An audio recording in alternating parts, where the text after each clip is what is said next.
Hello guys and welcome to this video. I'm going to be showing you how to remove filter from any image. So this helps you to actually restore the image to its initial glory, or remove effects, filters, as it is stated here. It restores the images to the authentic selves by removing colors, details, and it's perfect for videos, for pictures that are heavily edited.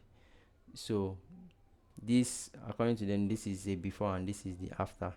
So you can always upload an image, like the images of the film of these girls on Instagram. You can upload them here and give it an idea of what you want it to do. Choose an aspect ratio and click generate now, and within few seconds you have your image ready for download here, and you can always edit it if it's not proper.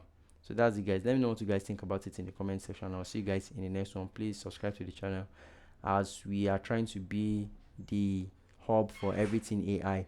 Thank you very much and do have a great day guys.